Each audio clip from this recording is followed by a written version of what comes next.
everyone! Welcome back to my YouTube channel, and it's your girl, Rosel from Nakalob, back at it again with another vlog. And it goes a little something like. So for today's vlog, as you can see naman guys sa title, is gagawa tayo ng makeup look. So what's further ado, let's get started. So for first item is atong BLK Skin Tint Sun Shield with SPF 30 and UVA and UVB broad spectrum. Inabangan ko talaga ang skin tint ng BLK kasi based sa mga reviews sa TikTok, it's sobrang ganda and sobrang lightweight and fresh niya. It's giving like natural skin mo lang. So meron siyang brush dito, ayan. As you can see naman, may brush siya dito and I don't know how to use. Okay, natataas siya. Ayan, natataas tong brush na to guys. Ayan siya. Sobrang lambot ng brush niya and hindi siya naglalagas. Pwede ba to ganito dito? Okay. Don't know kung tumatagos siya dun. Sa figure out ko na kung paano to gamitin. So, etong nasa top niya is only brush lang siya na na-up and down and hala, tumapon. So, eto is parang tube lang siya like that. So, tinry ko siyang idikit dito para medyo mahaba but hindi yata nalalagay. Try natin. Bigyan natin siya ng chance. So, hindi talaga. Hindi talaga siya nadidikit dito. So, yeah. So, gamitin natin tong brush na to sa ating face.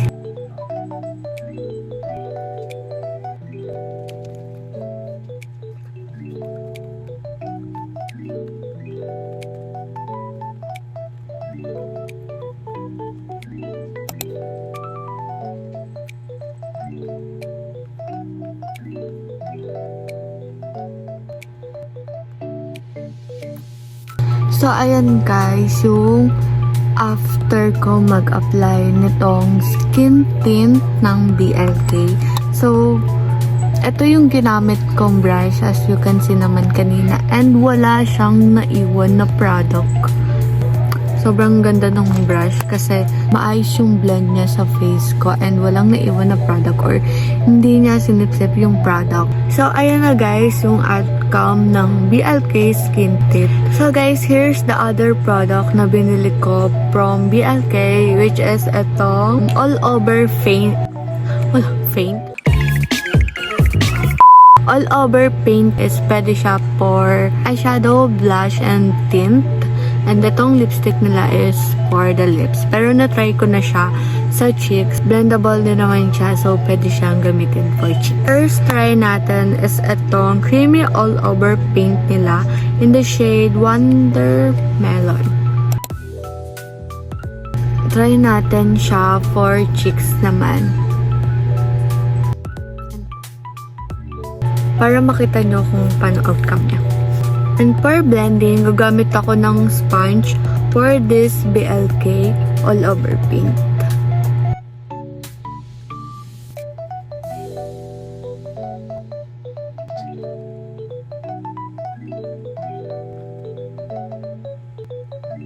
So, ayan guys, yung outcome ng all over paint natin. Para kang sinumpal lang ganun.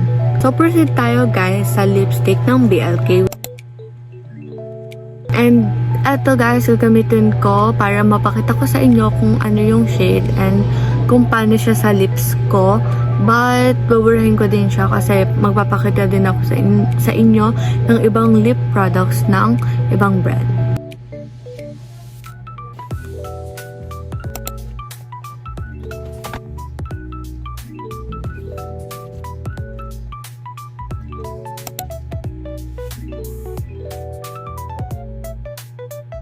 So guys, ngayon is proceed tayo sa next brand. By the way guys, nakalimutan ko pala mag-lip prep kasi iniisip ko kung paano yung gagawin ko na brand to brand yung gagawin natin. But I think hindi kaya cause yung lip prep natin is nasa ibang brand. So, mag-lip prep muna tayo.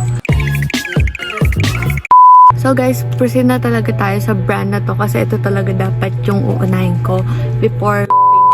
So, it's the Easy brand. So, first is let's use this bronzer. So, gustong-gusto kong gamitin tong bronzer na to kasi hindi ako gumagamit ng bronzer. It's the first time nagagamit ako ng bronzer. So, let's see kung marunong ako gumamit nito. Yan. Actually, may konting gano'n na siya kasi nga nagamit ko na siya last sa content ko. So, yan.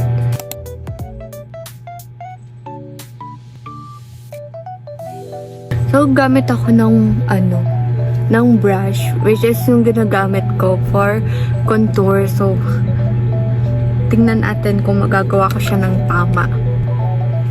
Oh my God.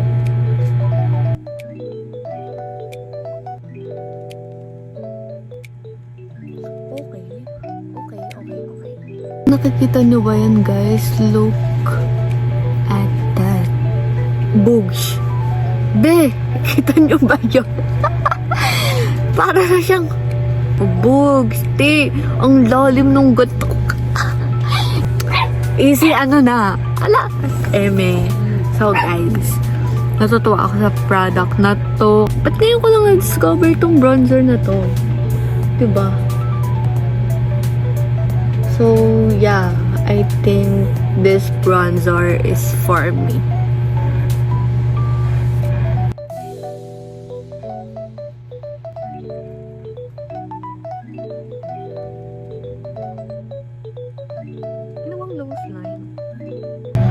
So, yan guys. Sobrang nagustuhan ko yung bronzer nila. Like, I love it, girl.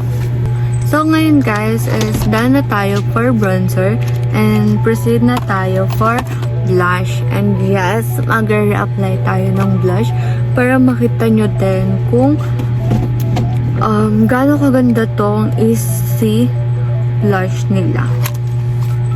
Itong cream cheek blush ng Easy.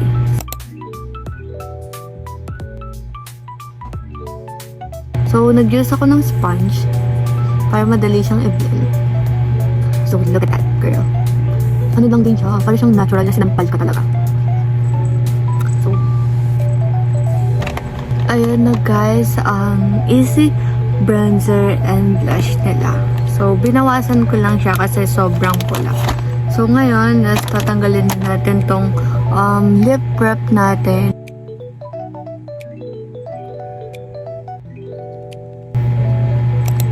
And tingnan nyo naman kung gaano kalambot yung lapi na yan. It's like kissable. Nice. Last product na gagamitin natin from Easy is itong Lip Bullet Lightweight Buildable Lipstick ng Easy. So,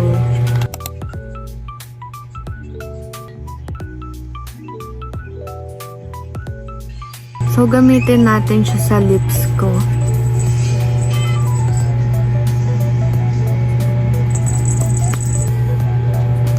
It's giving natural lips, girl. Like, lips ko lang yan. Hindi gaganot. So, ayan yung shade niya, guys. Sobrang light lang niya. It's giving like natural lips nga lang. So, ayan. Bagay to for everyday look lang. Or, yes, everyday look. And, school makeup look. Or if gusto nyo ng fresh or natural look lang. Let's use this BLK na lipstick nila para ma-darken yung inner part.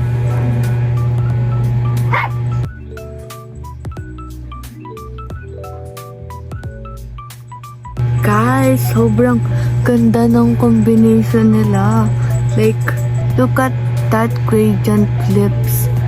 So guys, bago tayo mag-proceed sa last brand na gagamitin natin, gusto ko lang ipakita sa inyo itong Easy Cleansing Butter. Mamaya ko na papakita tong last product ng Easy. And yun lang guys, proceed na tayo for last brand na gagamitin natin para mag-complete na tong look na to. So ito na yung nagagawa nating look gamit yung dalawang brand, and next magpo-proceed na tayo sa last brand na gagamitin natin, which is Pink Blush. Mag-lip prep muna tayo. And ang gagamitin ko is itong from Pink Blush na Care Plus Lip Oil.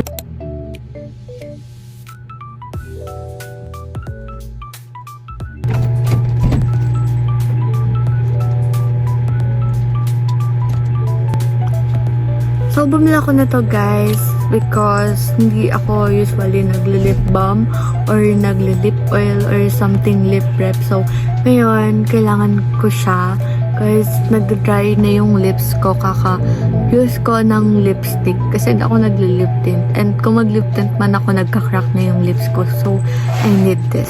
So, proceed na tayo sa last product para ma-finish na tong makeup look natin. And the first product na gagamitin natin is itong Pink Blush Setting Brow Wax. Ayan.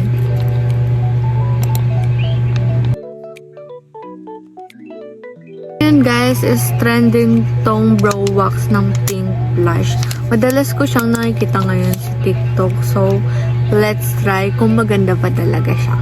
Ito yung packaging niya guys. Sobrang cute. Sobrang pink. And ngayon is nandito, may nakalagay siyang wax dito and dito is brush. So, tingnan natin. Pili ko tong brown and ito yung brush niya.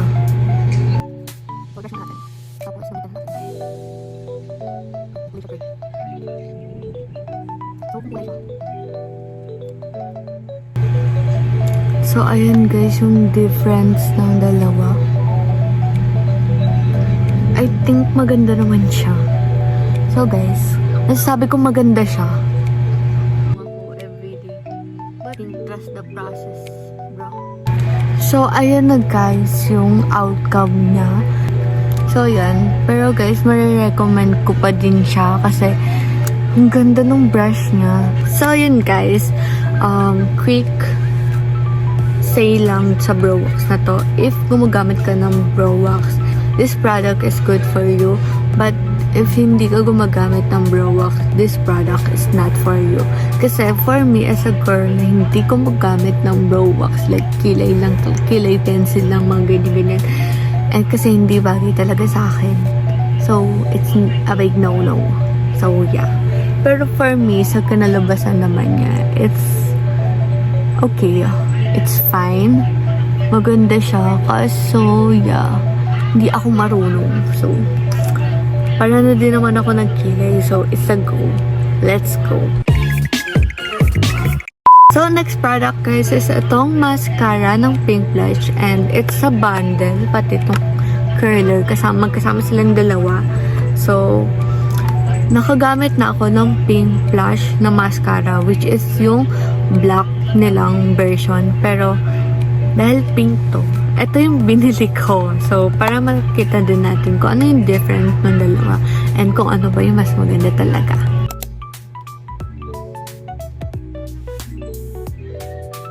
Sobrang cute lang nung packaging nitong mascara na to because it's pink. It's my favorite color. So, let's use this bundle. Ang gaang nung curler nila te. Like, hindi siya matigas. Sobrang gaang niya ng gamit. So, look at that girl.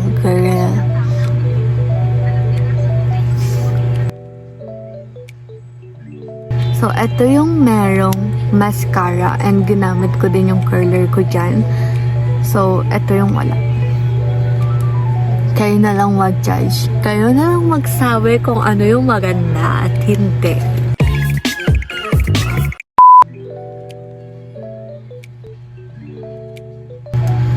So guys, look at that pretty lashes. Sobrang girl. Nakita nyo ba yan? Para akong naka-falsies. Diba? Yan okay na. Pero hindi pa tayo tapos cause may natitira pang product ang Pink Blush. So guys, for the last step ng makeup look na to, I'll be using this Pink Blush powder, lasting matte powder in the shade, what's the shade of this? In the shade 1111.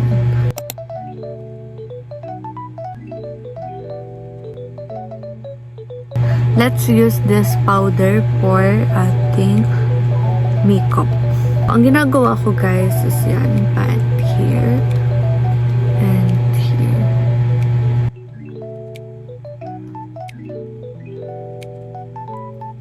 So, as you can see guys, ito yung may powder, itong side na to. And ito yung wala. So yun guys, yun na yung last product na mapapakita ko sa inyo. And that's all. Ito na yung final look ng mga product na pinamili ko nung 99 sale.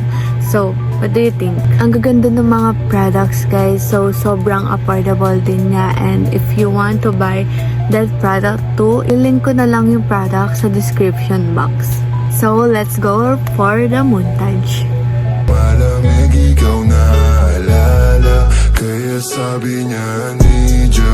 Mas gusto ko idya, napapakapit pag bumabao ng medisina. Nadala-dala ko, kumakalabog. Dahan-dahan lang kasi baka may makatunog, kaya sabi niya need ya. So, yun lang guys. Thank you for watching and sana nag-enjoy kayo and nabudol kayo. So, see you on my next one. Bye!